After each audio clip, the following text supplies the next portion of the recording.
In the name of the God who creates all things good. Amen.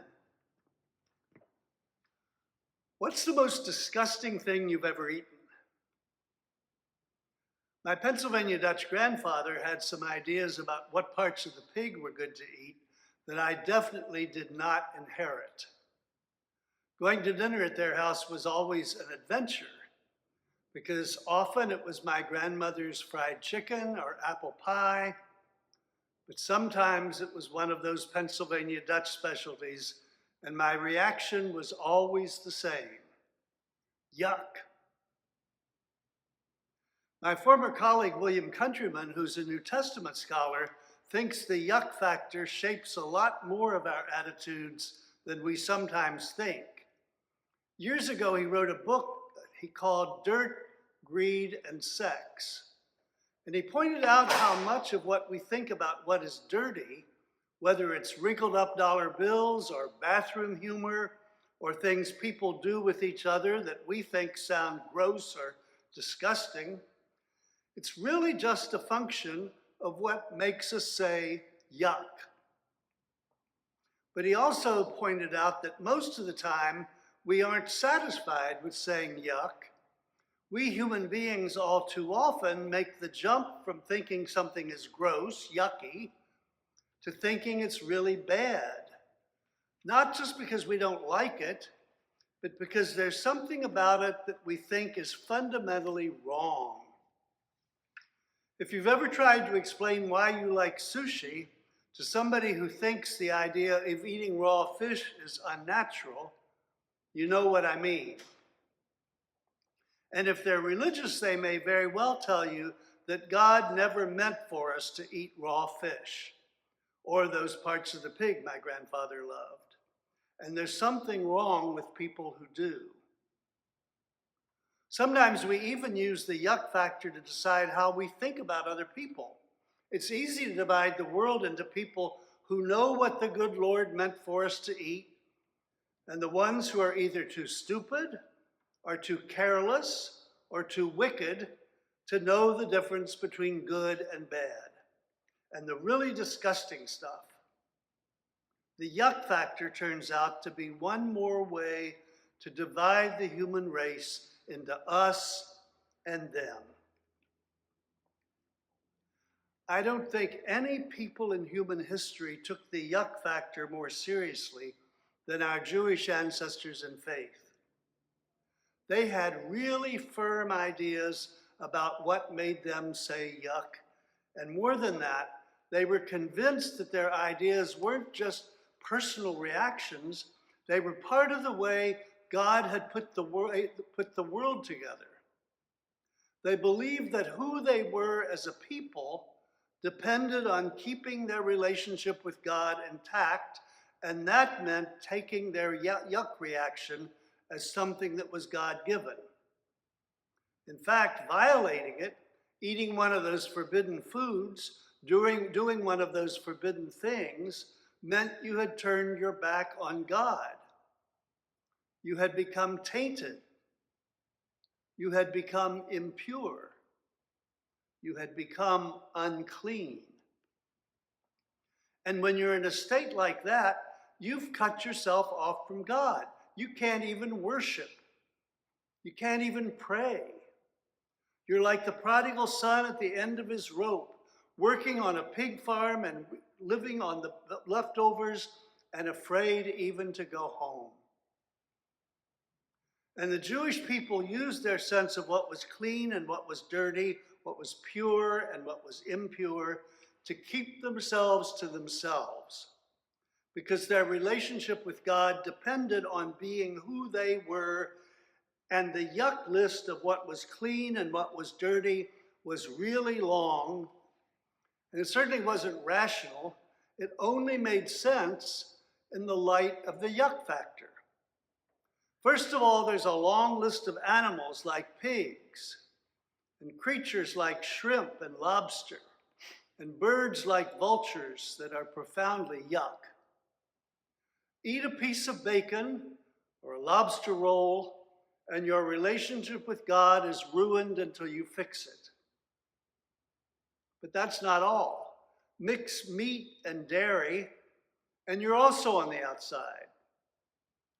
Is a cheeseburger worth breaking your relationship with God? But there were two other ways to make yourself unclean that had nothing to do with what you eat and how you eat it. And they both have to do with life and death. I suppose you could say that people took them so seriously because they did speak so profoundly of life and death. One was blood. Blood makes you unclean until you purify yourself by sitting in a tub of water. And the other was touching a corpse. That makes you unclean too. Remember the story Jesus told about the Good Samaritan? The priest and the temple official, on the way to their religious duties, ignore the man in the gutter who's been left for dead by the thieves. But the reason isn't because they're heartless. The reason was because if they had touched the man and he was bleeding, or worse, had died, they would not have been able to perform their temple duties. They would have been unclean. And this morning we hear about a day when Jesus is making his way through the countryside, and a man who's heard that Jesus can heal the sick finds him and frantically begs him to come and heal his dying daughter. But while Jesus is on the way, a woman who has been suffering from an incurable hemorrhage for 12 years meets him. And she reaches out and touches his clothes and realizes that she's been healed. And Jesus asks his friends who it was that had touched him, and they shrug their shoulders. The crowd is thick. They have no idea.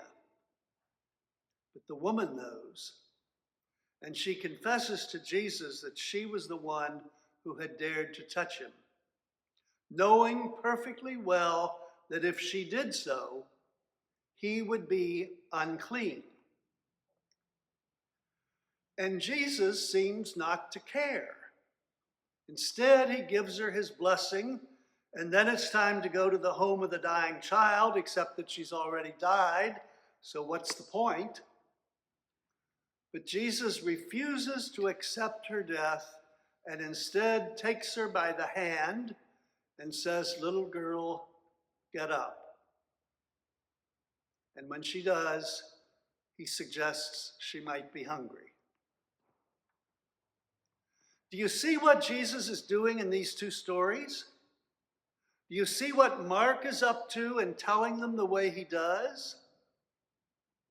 It seems to me Jesus is saying something so profound it shakes the very foundations of his people's faith, and he says it without using words at all. Jesus is caught up in two episodes where the yuck factor is at its greatest and strongest. This is not just about eating a cheeseburger. This is about two of the deepest impurities his people believed in. The stories are about blood and a dead body. The woman with a hemorrhage is not only presumed to be unclean herself, anybody she touches becomes unclean, separated from God. And that dead child surrounded by a grieving family, she's not only unclean herself, anybody who touches her becomes unclean. And Jesus welcomes the touch of the woman with the hemorrhage, and he stretches out his hand and touches the child on her bed, and he is unchanged by either experience. And it turns out that the whole idea of dividing the creation into clean and unclean, pure and impure, yuck and not yuck, turns out to have nothing to do with God at all. The time would come when followers of Jesus would have to struggle over what to do about the Jewish law and all the things it said made us unclean. Paul had a lot more to say about it than Jesus himself. But Mark makes it clear in telling the story that what Jesus thought about it was obvious from the very beginning of his ministry. Clean and unclean don't figure into Jesus' own life with God, and they certainly don't figure into how he treats the people who need him most. Jesus obviously saw that God's love doesn't have anything to do with what's clean or not, and that people are not divided into categories according to what makes them say yuck and what doesn't. I think Jesus must have figured that out because he understood that the whole creation is God's, and that God declared all of it is good. And that includes pigs and shrimp and lobster and yes, sushi and cheeseburgers. And not only that, God's love embraces those who are like us and those who aren't. Blood is indeed the symbol of life, but it doesn't make us impure. It's the sign of the life God poured into us as God's beloved children. I think Mark tells this story because he wants us to realize once and for all that our life with God isn't a question of pure or impure, but of a God who believes holiness makes itself known not in rules, but in love. Amen.